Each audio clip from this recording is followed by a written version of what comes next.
ဟာလေလုယာရှေးဥစွာဘုရားသခင်ရဲ့ဂုဏ်တော်ကျေးဇူးတော်အပေါင်းကိုချီးမွမ်းပါတယ်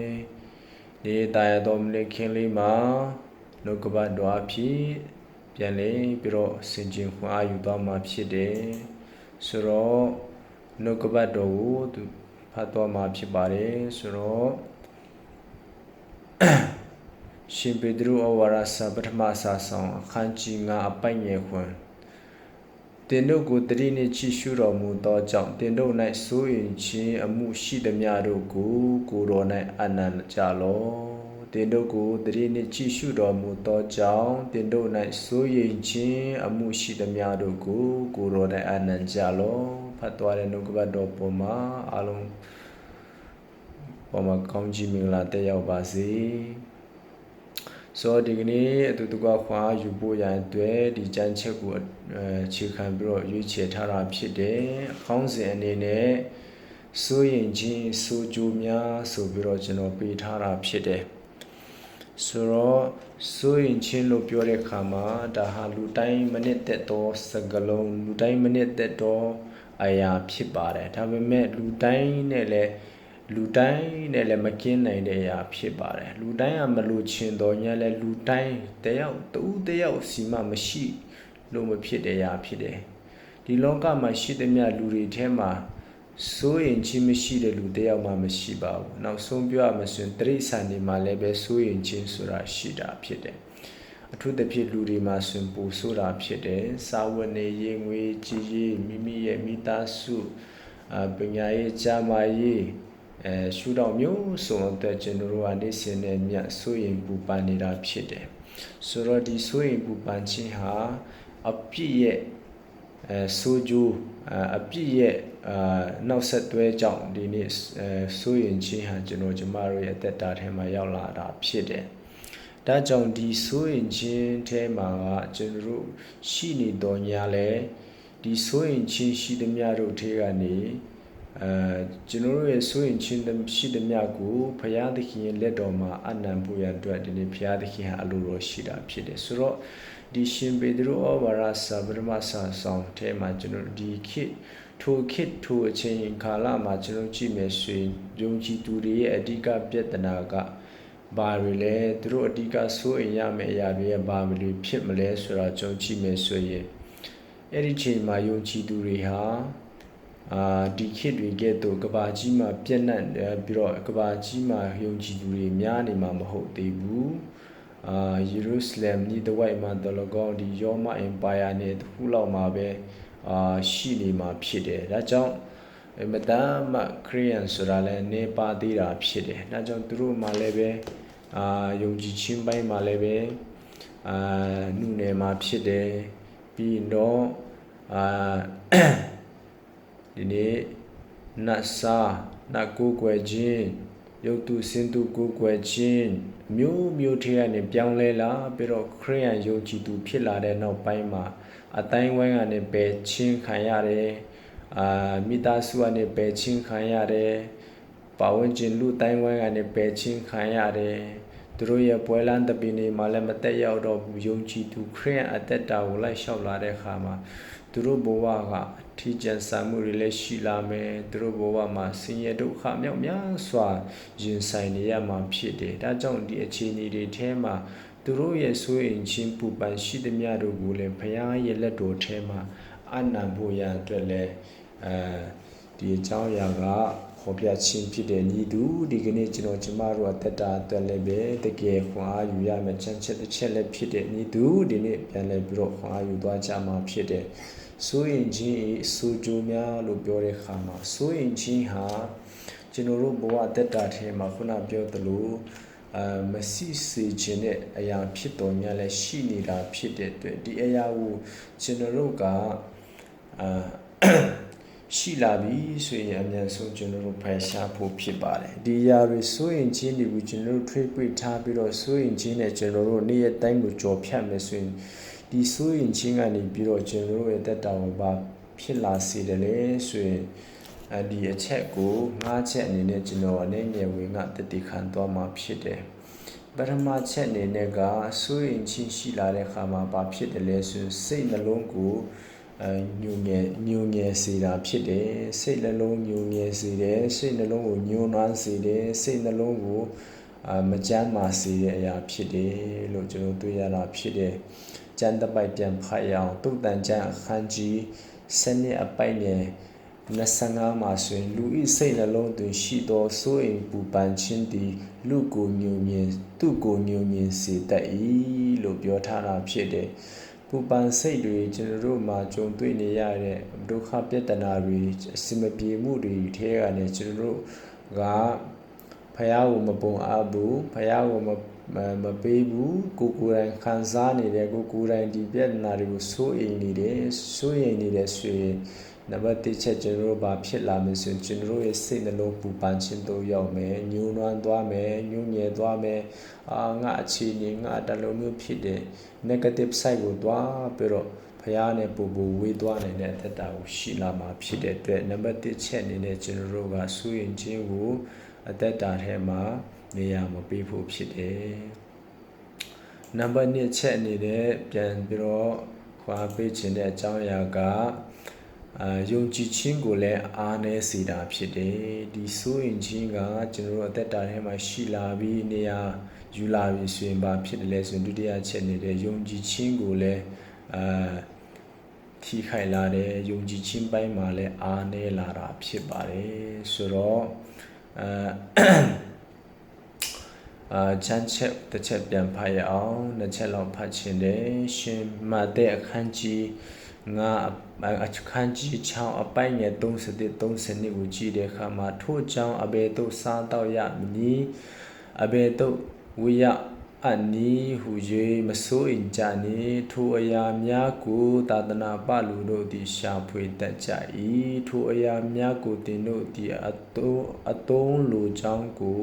ကောင်းကင်ဘုံ၌ရှိတော်မူသောသင်တို့အဘသည်တည်တော်မူ၏အာမင်ဆိုတော့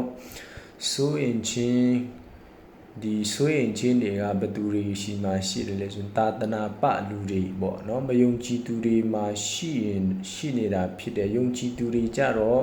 ဖယားသခင်ကဖြည့်ရှင်းပေးနိုင်တယ်ဖယားသခင်ကကူညီမဆပေးနိုင်တယ်ဆိုတာကိုယုံကြည်ပြီးတော့မိမိရဲ့စိုးရင်ချင်းပူပန်ရှိသမျှတို့ကိုချက်ချင်းဖယားသခင်စီမှာအနံဖို့ရန်ကိုလိုချင်တာဖြစ်တယ်ပေါ့ဒါကြောင့်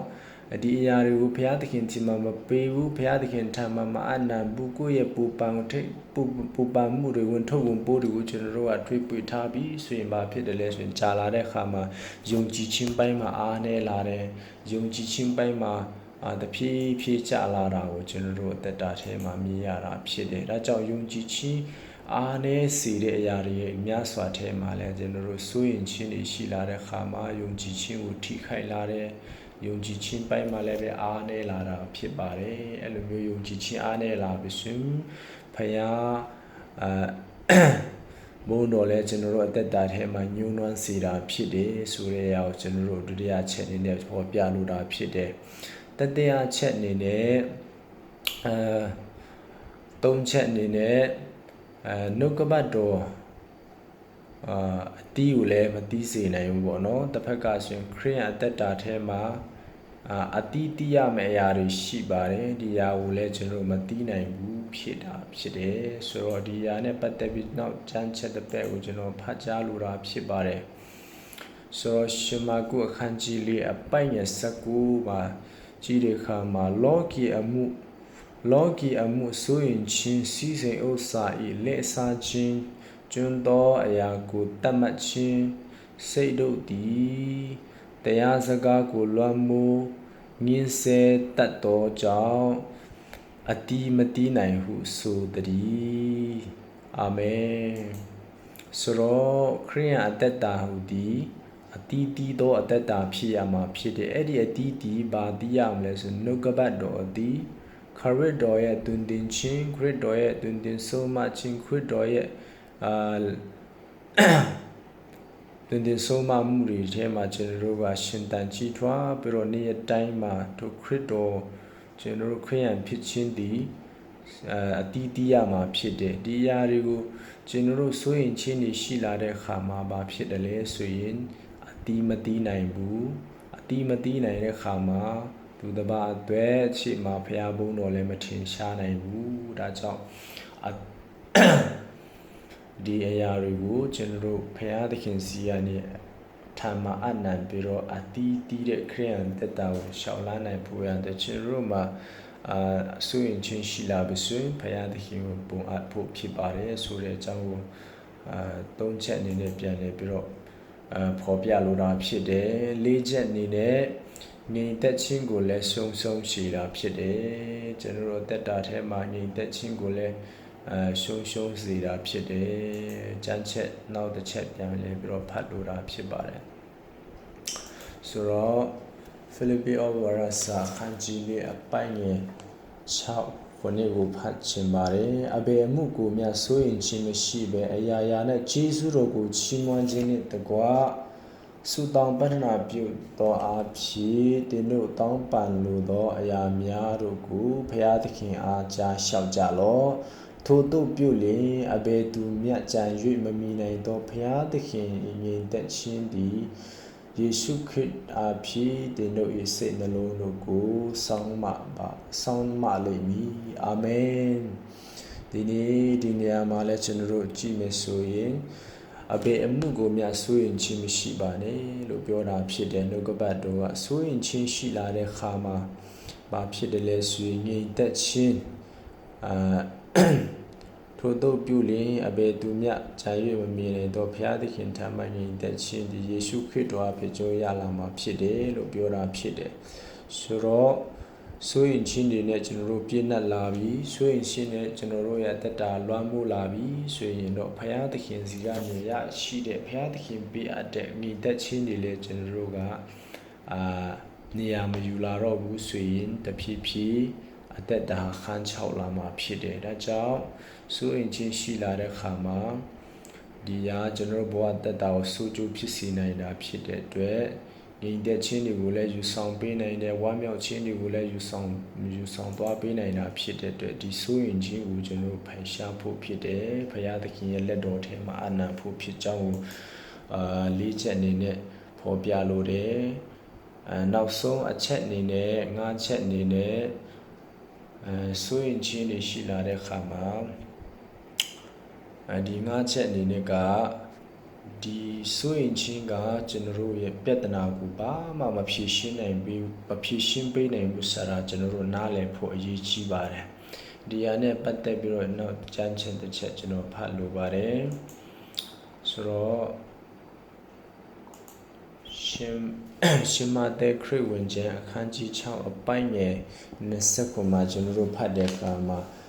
အဘယ်သူဒီဆိုရင်ချင်းအဖြစ်မိမိအသက်တာကိုတတောင်ခန့်မြတ်တိုးပွားစေနိုင်သည်အဘယ်သူဒီဆိုရင်ချင်းအဖြစ်မိမိအသက်တာကိုတတောင်ခန့်မြတ်တိုးပွားစေနိုင်သည်အာမင်ဒီအရာဆိုရင်ချင်းဟာကျွန်တော်တို့အသက်တာထဲမှာဘာမှကောင်းကျိုးမဖြစ်စေနိုင်ဘူးဆိုတဲ့အရာကိုသက်သေပြတာဖြစ်တယ်ဆိုရင်ချင်းကကျွန်တော်တို့ရဲ့အသက်ကိုတထောင်လောက်မှတလက်မှတ်တောင်မှကျွန်တော်တို့ကိုအသက်အတွက်အကျိုးပြုပေးတဲ့အရာတစ်ခုမှမရှိဘူးဆိုရင်ချင်းကကျွန်တော်ကျမတို့ရဲ့အသက်တာကိုကောင်းကျိုးပါတစ်ခုမှမပေးနိုင်ဘူးဆိုတဲ့အရာကိုဖော်ပြတာဖြစ်တယ်ဒါကြောင့်ဒီဆိုရင်ချင်းကိုကျွန်တော်တို့လောကမှာအသက်ရှင်တဲ့ခါမှာကျွန်တော်တို့ကဘယ်လိုအချိန်ဒီမှာကျွန်တော်တို့ရင်ဆိုင်ကြတယ်လဲဆိုရင်တော့နှုတ်ကပတ်တော်နဲ့ကင်းဝေးတဲ့အချိန်စုမတောင်းခြင်းတဲ့အချိန်ကျမ်းစာမဖတ်ခြင်းတဲ့အချိန်ဘုရားတရားကိုမလိုက်စားတဲ့အချိန်တွေမှာများသွားဖြစ်ကျွန်တော်တို့တွေကစိုးရင်ခြင်းတွေဖြစ်လာတတ်ပါတယ်စိုးရင်မှုတွေပိုပြီးတော့လွန်ကဲလာတာဖြစ်တယ်ပိုပြီးတော့ဆိုးလာတာဖြစ်တယ်အဲ့လိုအခြေအနေကြရင်အခုနကျွန်တော်တို့ပြောသွားတဲ့ဝေငှသွားတဲ့ဒီအချက်5ချက်ကကျွန်တော်တို့ဘဝကိုလွှမ်းမိုးလာပြီဆိုရင်ကျွန်တော်တို့ကဝိညာဉ်ရေးရာမှာတဖြည်းဖြည်းလေးကျဆင်းလာမှာဖြစ်တယ်အတ္တတာပိုင်းမှာလည်းပဲကျဆင်းလာမှာဖြစ်တယ်ဒါကြောင့်ဒီဆိုရင်ချင်းဒီ ကျွန်တော်တို့ရဲ့တက်တာထဲမှာကျွန်တော်တို့ရင်ဆိုင်နေရတဲ့ဒုက္ခပြဿနာတွေကျွန်တော်တို့ရင်ဆိုင်နေရတဲ့အစင်မပြေမှုတွေစာဝတ်နေရေးငွေကြေးရေးစီးပွားရေးလူမှုရေးကဏ္ဍအသီးသီးမှာကျွန်တော်တို့တွားလာလို့ရှာတဲ့အခါမှာစိတ်ဓာတ်ကြတဲ့နေ့ရက်တွေရှိလာမယ်အားနေတဲ့နေ့ရက်တွေရှိလာမယ်အားရောတဲ့နေ့ရက်တွေရှိလာမယ်မျောလင်းချက်ကင်းမဲ့နေတဲ့အချိန်တွေရှိလာမယ်စိုးအိမ်ပူပန်မှုရှိနေတဲ့နေ့ရက်တွေရှိလာမယ်အဲ့လိုမျိုးအခြေအနေတွေမှာကျွန်တော်တို့ကဘာလို့ရမလဲဆိုရင်တခုတည်းသောနီလန်းပါလေဆိုရင်ဒီကနေ့ကျွန်တော်တို့နားလည်ရမှာဒီ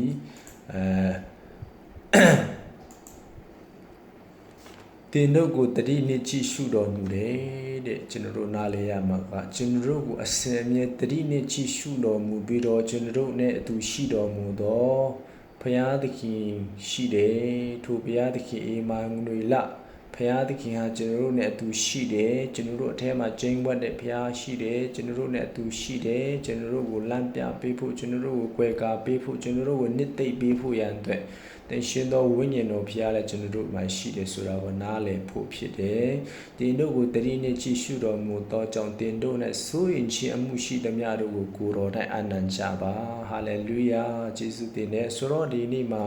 ကျွန်တော်တို့အဲ့လိုအခြေအနေတွေစိုးရင်ခြင်းတွေကျွန်တော်ကျမတို့ရဲ့ဘဝတက်တာထဲမှာရောက်ရှိလာတဲ့အခါမှာကျွန်တော်တို့ကဘာကိုတတိရလဲမလဲဆိုရင်ကျွန်တော်တို့ကိုကြည့်ရှုတဲ့ဘုရားသခင်ရှိတယ်ထိုဘုရားသခင်နဲ့မိမိရင်ဆိုင်နေရတဲ့အခြေအနေမိမိရင်ဆိုင်နေရတဲ့စိုးရင်ခြင်းမှုရှိသမျှတို့ကိုလုံးလုံးလျလျကျွန်တော်တို့အနိုင်ရမယ်စက္ကန့်အနိုင်ရမယ်အဲ့ဒီအရာကိုအနိုင်ပြီးတော့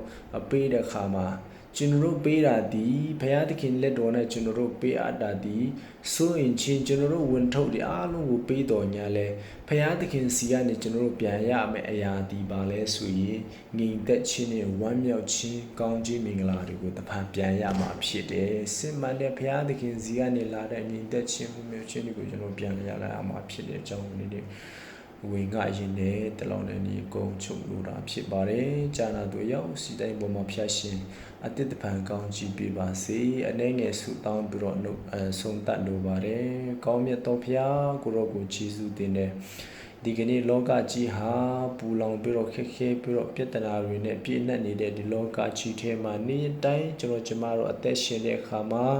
စိုးရင်ပူပန်မှုတွေဒီကျွန်တော်တို့ကိုလွှမ်းမိုးနေတဲ့အခါမှာဒီစိုးရင်ပူပန်မှုများကိုကျွန်တော်တို့အသက်တာထဲမှာနေရာပေးခြင်းမျိုးမဟုတ်ဘဲနဲ့ဘုရားရဲ့လက်တော်ထဲမှာအနာပြီးတော့ဘုရားသခင်စီကနေလာတော်ငြိမ်သက်ခြင်းဝမ်းမြောက်ခြင်းနဲ့အတိတ်တပါနေ့ရက်တိုင်းကိုကြွာလာနိုင်ဖို့ရန်အတွက်ကောင်းချီးပေးမှစပါမြင့်ကြောင်းလည်းဆုတောင်းပါတယ်ဤတရားရနာဝနာထောင်တာတော်သူများရောက်ရှိတိုင်းကိုလည်းအတိတ်တပါဘုရားရဲ့အလိုတော်ဘုရားသခင်ရဲ့ရှင်မေတ္တာဘုရားသခင်ရဲ့ဂရုဏာတော်ကိုပြန်လည်ပြီးတော့ခံစားစေပါမယ်ကြောင်းယေရှုခရစ်တော်ရဲ့မြတ်တော်နာမနဲ့ဆုတောင်းပါ၏အာမင်